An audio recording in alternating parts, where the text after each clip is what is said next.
Hello friends, welcome back to my channel. और दोस्तों, फिर से हाजिर हैं एक नई सुबह में। जैसे कि पिछले वीडियो में बताया था, मैं काफ़ी स्वास्थ्य ख़राब था। मुझे नहीं लगता था मैं एक भी वीडियो दूसरा बना पाऊँगा। लेकिन जो मैं दवाई लाया था, हालांकि कोई ऐसा डॉक्टर नहीं मिला था कि भले वो सर्टिफाइड हो ना हो कि वो दवा दे और उससे मैं ठीक हो जाऊँ। लेकिन जो भी मिला था वो ठीक था। मेडिकल से दवा दी थी, लेकिन वो दवा कारगर हुई। काफ़ी बेहतर फील कर रहा हूँ। जो जकड़न हो गई थी शरीर में, बुखार आ गया था, वो सब थी, वो सबसे थोड़ी निजात मिली है। और मैं इतना हो गया हूँ कि मैं इस बीहड़ को और एक्सप्लेन कर सकूँ आपके सामने। देखिए, मैं फिर से बीहड़ में आ चुका हूँ, जहाँ मैं पिछली रात जो छोड़ा था, उसी जंगल में जहाँ नाइट कैंपिंग करना था, आ गया हूँ। देखो, अभी दिन है, सूर्य निकले हैं, मौसम भी साफ़ हुआ है।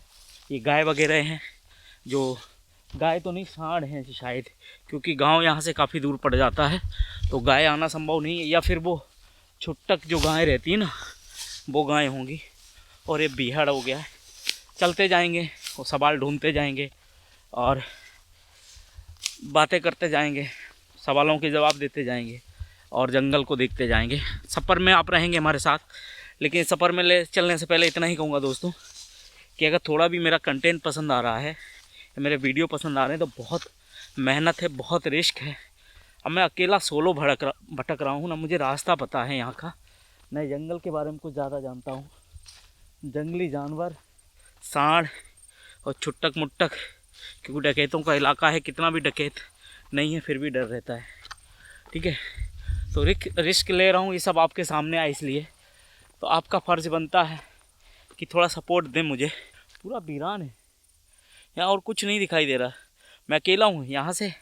गांव जो है बहुत पीछे छूट गया है, बहुत पीछे, मतलब कि अगर यहाँ से आवाज़ भी दूँगा तो किसी को सुनाई नहीं देगी। तो रास्ता नहीं समझ आ रहा है, किधर इधर जाना है या इधर जाना है, वो नहीं समझ आ रहा है। ब्राइटनेस बार बार बढ़ रही है। कोई नहीं, एडजस्ट कर लेना जैसा भी हो दोस्तों, क्योंकि ISO कम करूँ। ओह, गिर गए भाई, गिर जाते हैं। इसीलिए मैंने कहा है कि सपोर्ट करें। अगर वीडियो कंटेंट पसंद आ रहा है तो बताते रहें दोस्तों, तो ही मेहनत की जाए। पसंद ना आ रहा हो, मेहनत करूं, वो बेकार फिर है। तो अगर आप बताते रहेंगे तो मेहनत अच्छी लगेगी मुझे। इस बीहड़ में घूमने का कुछ मतलब निकलेगा, और उसके लिए कमेंट में बताएं दोस्तों, में शेयर कर दें, ताकि मुझे भी अच्छा लगे और चैनल को ग्रो कराएं। फिलहाल उधर गए, ये पहाड़ पर सोच रहे हैं इस पर चढ़ेंगे, इससे फिर आसानी रहेगी समझने में किस साइड जाना है। इधर से सूर्य की रोशनी है तो और भी क्लियर कुछ दिख नहीं पा रहा है, कुछ समझ नहीं आ रहा है, रास्ता नहीं पता है। लेकिन दोस्तों, हाँ, अब एक सवाल ये था कि डकैत बने क्यों, आखिर लोग डकैत बने क्यों। इधर से सही रहेगा। तो दोस्तों, जितने भी ग्रामीणों से बात हुई, और कुछ मैं क्लिप लगाऊंगा, आदरणीय राजेंद्र बादल जी हैं, उन्होंने काफ़ी रिपोर्टिंग की इंडिया न्यूज़ के ज़रिए और डकैतों से जानना चाहा है।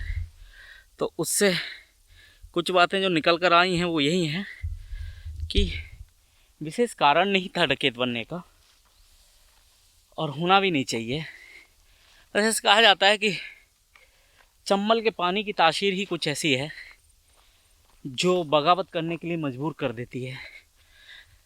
यहाँ के लोग जो हैं, ये अना से समझौता नहीं करते, ज़मीर से समझौता नहीं करते। देखिए, ये वादियाँ हैं चंबल की, अफ्रीका से कम नहीं है, ये अफ्रीका से कम नहीं है, एकदम अफ्रीका सा फील आ जाएगा। तो मैं कह रहा था कि यहाँ के लोगों का ज़मीर है, अना है, उससे समझौता नहीं करते और इसलिए बगावत कर बैठते हैं। और ऐसा सिर्फ इसी दौर में नहीं है, इससे पहले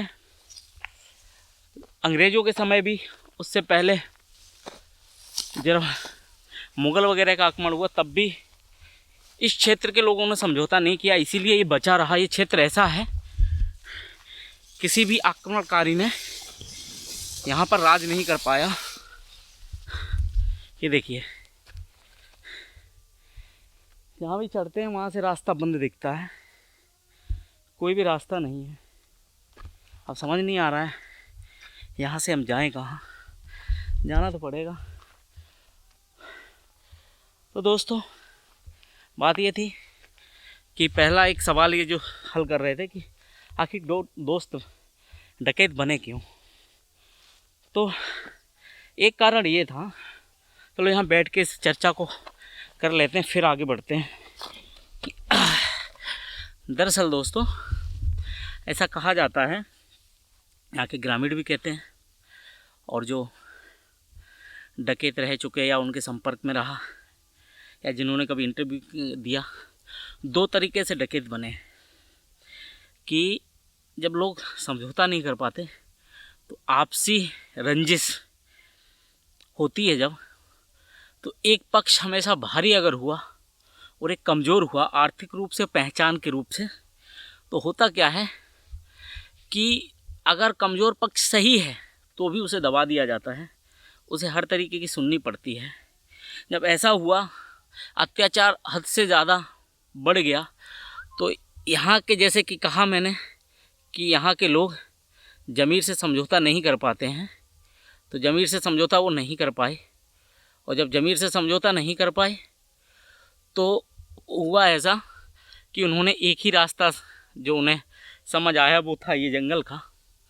ये रास्ता उन्हें आसान लगा, हथियार उठा लिए, कूद गए जंगल में। सबसे पहले अपना बदला लिया, जब बदला लिया तो उन पे कई एक केस बन गए, हत्या के, लूट के।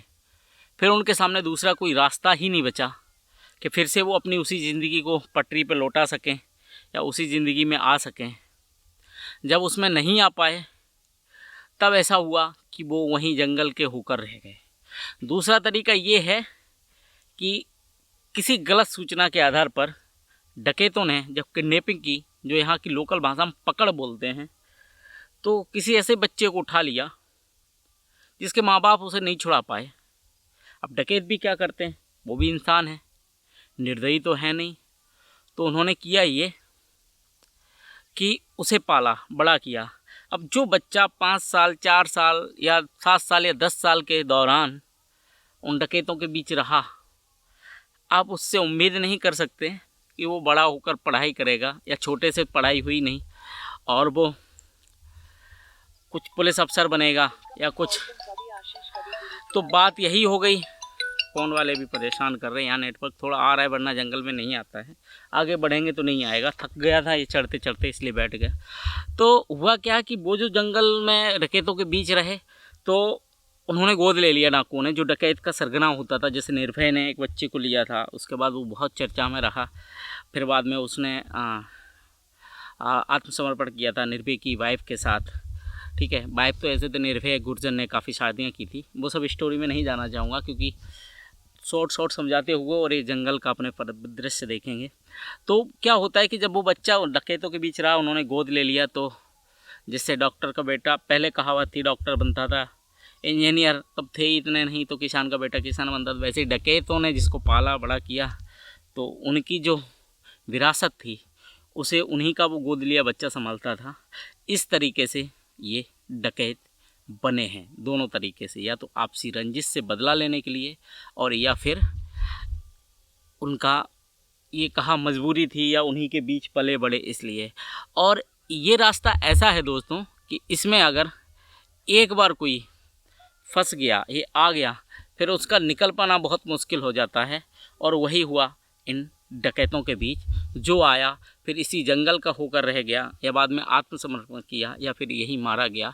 चाहे रज्जन गुर्जर हों, चाहे लवली पांडे हों, चाहे निर्भय हों, चाहे जगजीवन परिहार हों, मलखान सिंह हों, भरी पड़ी हैं यहाँ की दास्तानें, जिन पर न जाने पान सिंह तोमर जिस पर फिल्म बनी है, फूलन देवी जिस पर फिल्म बनी है, इन सब की कहानियाँ कुछ ऐसी ही हैं। और इन कहानियों को समझना, जानना बहुत बड़ी बात है। हम फिर कोशिश करेंगे, इसमें भी करेंगे जितना समझा पाएँ, और उसके बाद मैं कोई एपिसोड ऐसा लाऊंगा जिसमें डकैतों के बारे में पूरा आपको एक्सप्लेन करूंगा आप सबके सामने। लेकिन अभी डरावना है थोड़ा और हमें और आगे जाना है, और डरावना होगा भी। देखो ये है, हम यहाँ बैठे हैं, दूर दूर तक कहीं कुछ नहीं है।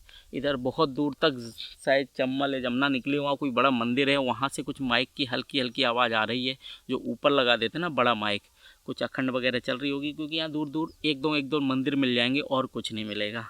तो उस तरीके का है दोस्तों। फ़िलहाल ये वीडियो जो था, ये क्वेश्चन हल किया कि आखिर डकैत बने क्यों, ये भी बहुत लोगों के मन में रहता है, और साथ यहाँ तक आपको यात्रा कराई। फिर अगले सवाल के साथ आगे की यात्रा में हम आपके साथ रहेंगे, लेकिन वो इस वीडियो में नहीं रहेगा, क्योंकि वीडियो लंबा हो जाएगा, आप लोग देख पाते नहीं, बोरिंग करता है बहुत बड़ा वीडियो। तो मैं कोशिश कर रहा हूँ 10 से 15 मिनट के बीच का एक पार्ट रखा जाए। यात्रा ये कंटिन्यू, मेरी यात्रा कंटिन्यू है, मैं यहीं से कंटिन्यू करूँगा, लेकिन वो अगले पार्ट में आएगा उस पार्ट तक। तब तक मैं देख लेता हूँ, फ़ोन भी एक आ रहा है, तो उस पार्ट तक आप बने रहें। उसके लिए चैनल को सब्सक्राइब कर लें, बेल आइकन की बटन दबा दें, ताकि हमारा कोई भी वीडियो अपलोड होगा वो सबसे पहले आपको मिल जाए। मिलते हैं अगले वीडियो में, तब तक के लिए नमस्कार। खुश रहें, मस्त रहें, व्यस्त रहें।